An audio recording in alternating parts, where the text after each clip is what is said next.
Verde imponente, no gramado é que a luta o aguarda.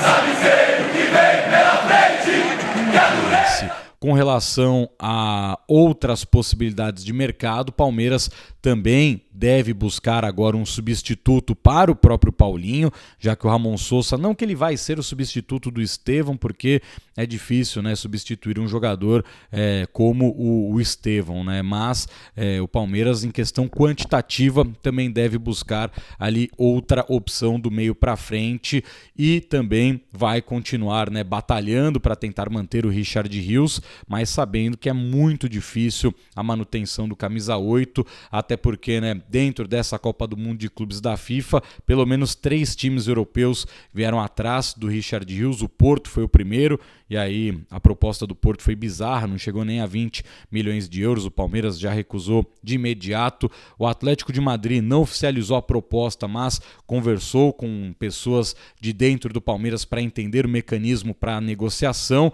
e pode ser que avance para fazer uma oferta oficial pelo próprio Richard Rios. E a Inter de Milão também foi mais um clube que entrou em contato com o Palmeiras, só que a Inter entrou naquele momento já de mata-mata, né, pré-jogo contra o Botafogo, e o Palmeiras pediu para a própria Inter entrar em contato depois para falar sobre valores, mas é claro, o Palmeiras quer no mínimo 30 milhões de euros, aí pode ser 25 mais 5, vai depender ali de como será a composição oferecida pelo outro lado, mas o Palmeiras quer no mínimo 30 milhões de euros nesta negociação com o Richard Rios. Pode ser que esse valor até suba, já que existe uma concorrência de clubes europeus e também a possibilidade aí de alguma equipe saudita também buscar o Richard Rios, né?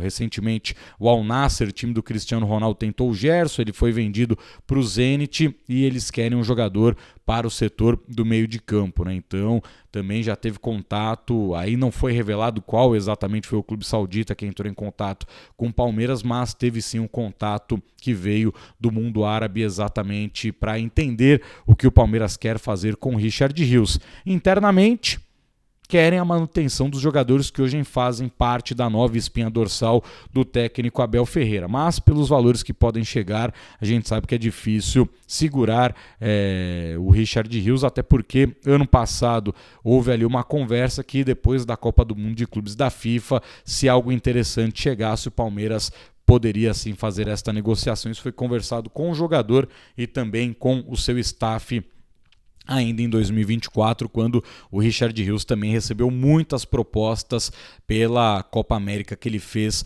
aqui mesmo também nos Estados Unidos com a seleção da Colômbia. Então já falamos, né, sobre Paulinho, sobre essa possibilidade do Ramon Sousa e também esta tentativa do Palmeiras segurar o próprio Richard Rios. E de imediato, se o Palmeiras negociar o Richard Rios, vai em busca de um reforço para a sequência da temporada para substituir o Richard Rios. É claro, a gente sempre fica na expectativa de quem sabe o Palmeiras repatriar o Danilo, mas também não é uma negociação fácil, apesar de ter o Edu Gaspar no Nottingham Forest, já ter essa negociação com o Ramon Sousa, eles ainda acreditam no próprio Nottingham Forest que o Danilo pode ser uma moeda de troca interessante. Então o Palmeiras teria que gastar um dinheiro elevado para tentar repatriar o Danilo. E dinheiro tem, né?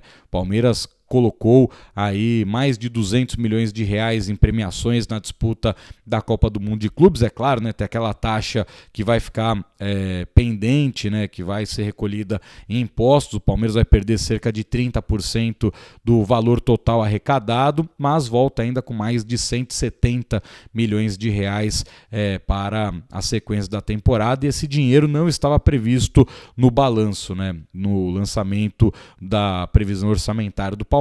Não colocaram uma especulação do quanto poderia arrecadar com essa Copa do Mundo de Clubes da FIFA, até porque quando o Palmeiras fechou o seu balanço da temporada passada e fez a previsão orçamentária para 2025, a FIFA ainda não tinha dado nenhum indício de quanto ia pagar para os clubes disputarem esta competição. Então tem um dinheiro novo no caixa para, quem sabe, utilizar para reforçar ainda mais este elenco. Outra situação dentro do elenco do Palmeiras é agora o retorno ao Brasil para retomar também as negociações com o próprio técnico Abel Ferreira, um desejo da presidente Leila Pereira, muito antigo. O Abel deu, né, a entender em algum momento aqui aqui nos Estados Unidos que o caminho seria mesmo por essa renovação, mas é claro, né? Precisa melhorar o trabalho. O Palmeiras foi um time previsível na Copa do Mundo de Clubes da FIFA na questão ofensiva, né? Um time que foi muito mais individual do que coletivo quando chegava perto da área. O esquema não está favorecendo o Vitor Roque. O Vitor Roque, por exemplo, contra o Chelsea, ele faz uma boa partida porque ele se entrega, ele busca jogadas, mas ele não finaliza porque não recebe uma bola em condições para fazer isso, né? Em muitos momentos o Vitor Roque era o cara que cruzava na área. O Vitor Roque não foi contratado para ficar cruzando bola, ele foi contratado para empurrar essas bolas para o gol, né? Então precisa melhorar bastante coisa também nesta questão da equipe do Palmeiras para a sequência da temporada. O elenco é muito bom, muito qualificado, mas tem que ser menos previsível quando vai atacar, né? As tais rotas ofensivas precisam ser corrigidas pela comissão técnica do Abel Ferreira. Suja, vivente,